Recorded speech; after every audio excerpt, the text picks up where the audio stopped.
Hey, greetings, everyone. Lieutenant Colonel Alan West here, and welcome to the Steadfast and Loyal podcast.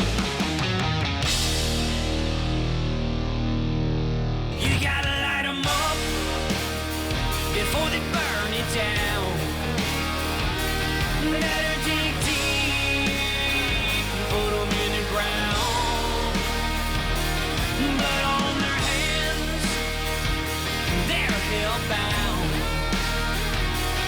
Sing a song. Ooh, they're gonna burn it down. Sing a song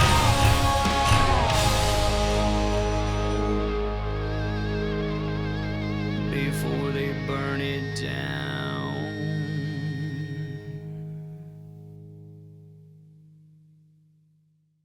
Hey, greetings, everyone. Lieutenant Colonel Alan West here. The question about the next stock market crash isn't a matter of if, but really a matter of when. There are just too many signs that we are on the edge of some really tough economic times. We've got war on multiple fronts, movement away from the U.S. dollar on the international stage, a weakened job market, and a recent surge in stock prices that isn't really backed by anything other than investor overconfidence. What's going on right now just isn't sustainable, and when it starts to crumble, it could all come down very, very fast. When the next stock market crash comes, wouldn't you rather be a week or a month too early rather than even a minute too late? That's why my friends at United Patriot Coin are offering to help Americans rebalance their portfolios and prepare for the coming market crash by investing in precious metals. They've always been able to help you protect your liquid assets, but now they can help with funds in your IRA or 401k retirement account also. There is a little-known law that allows Americans to own physical precious metals inside of an official IRA account. This isn't gold stocks or shares in some random mining company. We're actually talking about actual gold and silver coins and bars.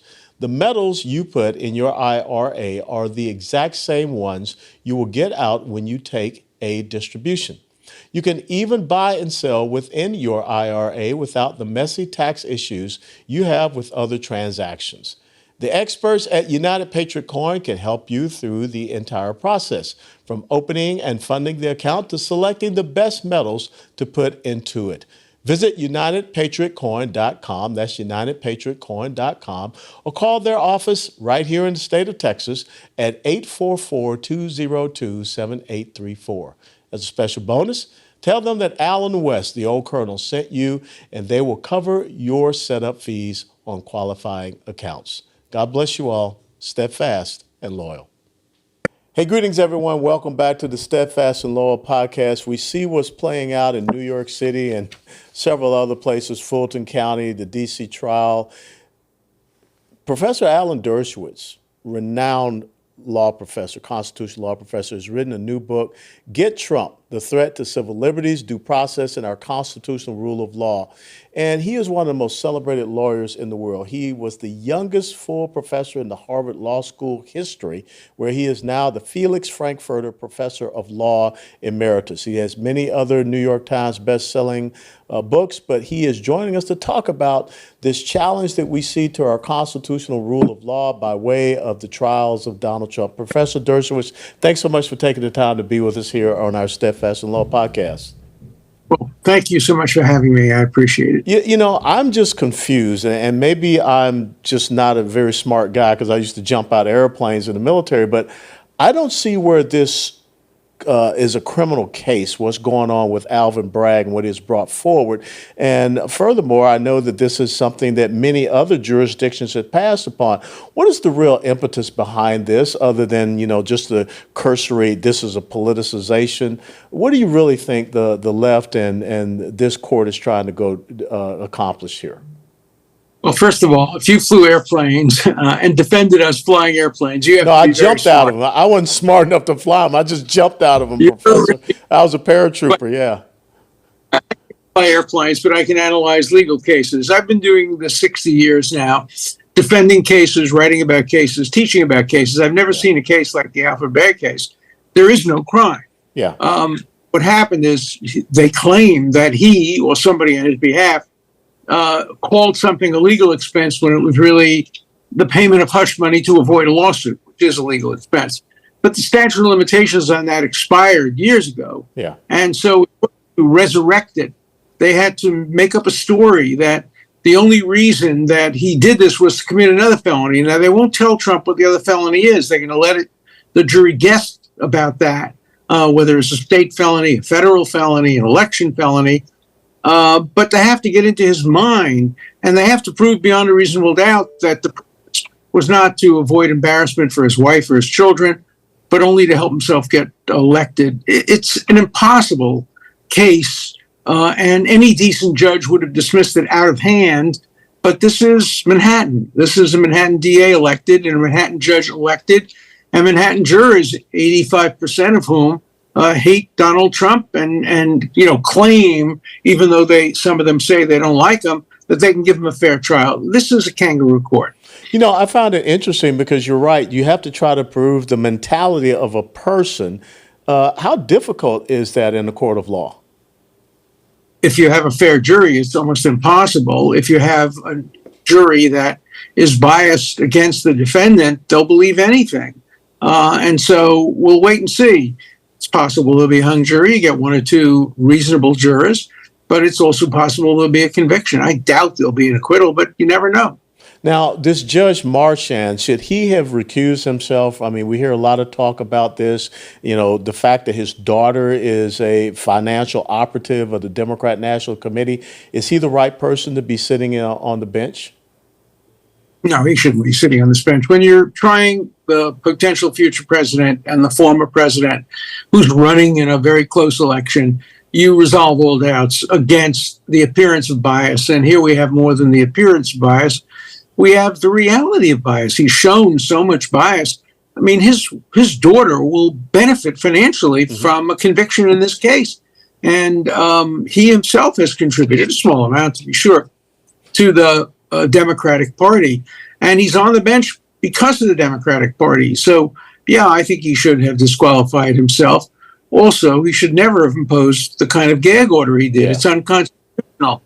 Gag orders are prior restraint, which are anathema to the First Amendment. I know I helped litigate the Pentagon Papers case, which established that principle. And the idea that you tell somebody he can't answer when a witness, in this case, Michael Cohen, makes such nasty comments about him and does a whole podcast about him, just unlevels the playing field and denies not only him his First Amendment rights, but me and you our First Amendment right to listen to him.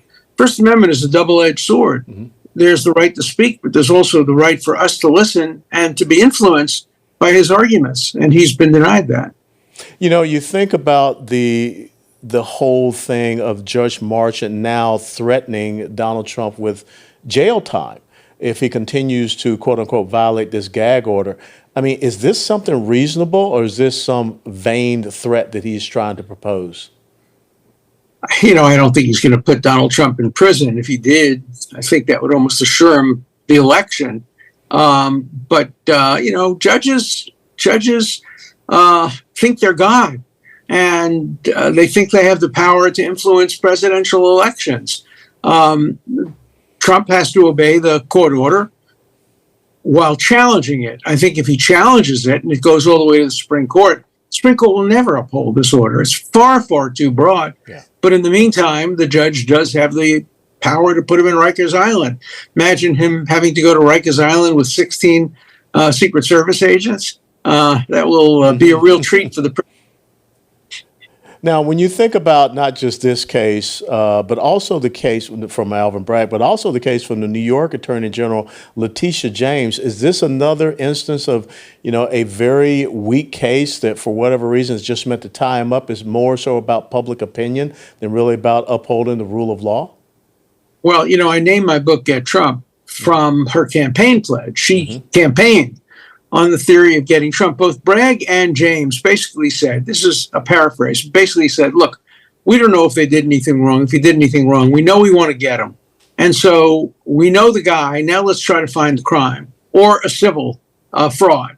And in neither case were they able to find it. In the civil case, nobody was hurt. The banks continued to give him loans. He paid back all of his loans. There was no Nobody was defrauded. And in the criminal case, everybody said, no, you can't bring this case. And then one of his assistants wrote a book about it and said, oh, you got to do it, you got to do it. And so he changed his mind and decided to bring this kangaroo case. It's an insult to kangaroos, I think, that we even use that term. It's just a horrible, horrible case, and it never should have been brought. What are the long-term ramifications for the constitutional rule of law when you look at these two cases, how they relate to a former president and also a presidential nominee? You can be sure that the Republicans and the Democrats will both engage in lawfare and weaponize the criminal justice system. We already saw it in impeachment. After the Democrats impeached Trump twice, both on fallacious grounds, then the Republicans impeached Mayorkas on a fake ground. And we've seen impeachment diminish its value over time and become what Alexander Hamilton said was the most dangerous thing, having impeachment turn on who has the most votes. And that's what we're seeing happen to the criminal justice system, too. So we're seeing a destruction of the rule of law gradually, starting at the top, but it will find its way to every American if it's. Well, before I go, Professor Dershowitz, I have to ask you this question. I served 22 years in the military, Operation Desert Shield, Desert Storm, Iraq, Afghanistan. I am very concerned about this conflating free speech and the freedom of speech with the support to a designated Islamic terrorist organization like Hamas. Where do you see that thin line with what is happening on many of these college and university campuses across the country right now? The line's very simple. Would you allow the Ku Klux Klan to do it? That's the test. Would you allow white supremacists or racists to come on your campus and call for the lynching of blacks? If the answer is no, then you don't allow Hamas supporters to come on your campus and talk for genocide against the Jews. Whatever the rule is for one, it has to be for the other. Yeah. There are different rules for public universities and private universities, obviously. Private universities have far more discretion, but even public universities, somebody may have the right to say blacks should be lynched. They have the right to say it, but they have no right to go to Columbia University or Harvard or even a state university and sit next to my friend who's African American, and he has to sit next to a guy who wants to lynch African Americans. No, there are rules that allow universities to pick students and faculty that don't terrify and scare the students. I'll give you an example. There's a professor at Columbia named Joseph Massad, and before he even got tenure, he called on a student in his class on the Middle East, and he said to the student, I hear you're speaking with what sounds like an Israeli accent. Are you Israeli? He said, yes. He said, I'm an American, Israeli American. He said, I won't allow you to speak in my class unless you admit that you've committed war crimes. Imagine saying that to a student. Yeah. He was given tenure. So there are restrictions on faculty. I mean, I was a faculty member for 50 years. I'm allowed to say, for example, I think women aren't good at math. But I'm not allowed to call on a woman in class and say, now I'm not going to call on you on this because you're not smart enough. There's a difference between expressing something as a general matter and then directing it at particular people, whether they're Jews or black or women or gays. There are limits. And so, the universities have a very hard line to walk, and almost none of them are doing a good job. Do you think that this is a willful, disavowing of the atrocities that Hamas has done? And let's be honest, Hamas has the genocide of Israel and the Jewish people in its charter. So why is it that no one on these campuses are speaking out about the very nature of Hamas, but yet they want to attack a sovereign nation that was attacked by a terrorist organization? It's a hard question. I mean, what is it about being Jewish or about being the nation state of the Jewish people? Yeah. When I was growing up, people said terrible things about African American people, and I tolerated it in my life. My parents never tolerated it, but we knew people who did and who used terrible words. Hopefully, there's less of that in society, but there seems to be slightly more of it directed against Jews these days. And it's hate. no matter who it is. If you hate and discriminate against one, you're going to be discriminating against another soon. So I think we have to fight this battle together.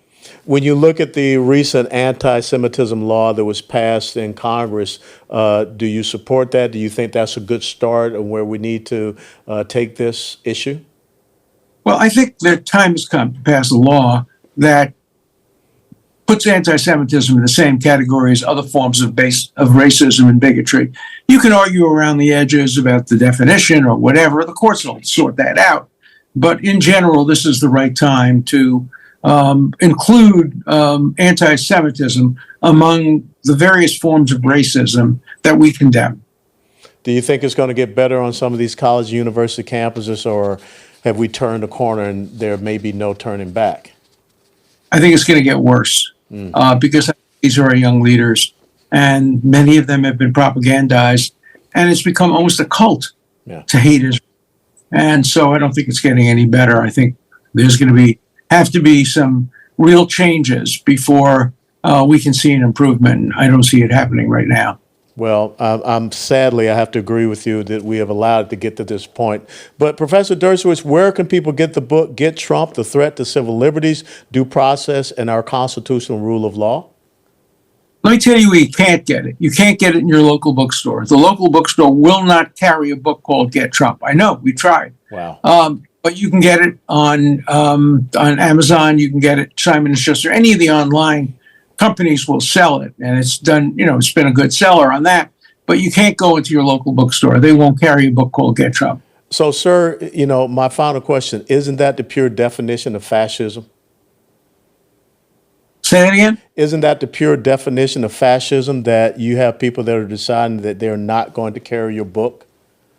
Well, communism too. I mean, I remember bringing somebody over from the Soviet Union, and I took him to a bookstore in Harvard Square, and he couldn't believe you could buy a book at Harvard Square without having to leave your name and address and identification. In Moscow, you had to give identification. So yeah, no, freedom to read and to speak is the essence of what distinguishes America from fascists or communists. Well, Professor Dershowitz, you have been a strong proponent and a champion and an advocate for our constitutional way of life and our rule of law. And being someone that took an oath to support and defend the Constitution, I want to thank you for that so very much. And thank you again for joining us here on our Steadfast and Loyal podcast. Well, thank you so much. You're a great questioner, and I'm so glad to have been on your show. God's Keep blessing. doing good things. I will, sir. Thank you. God bless. Thank you. Mhm. Ladies and gentlemen, that was Professor Alan Dershowitz, who is the author of Get Trump, The Threat to Civil Liberties, Due Process, and Our Constitutional Rule of Law. If you enjoyed our conversation, our interview, please click the like button and share it with others. And until next time, steadfast and loyal. Before they burn it down.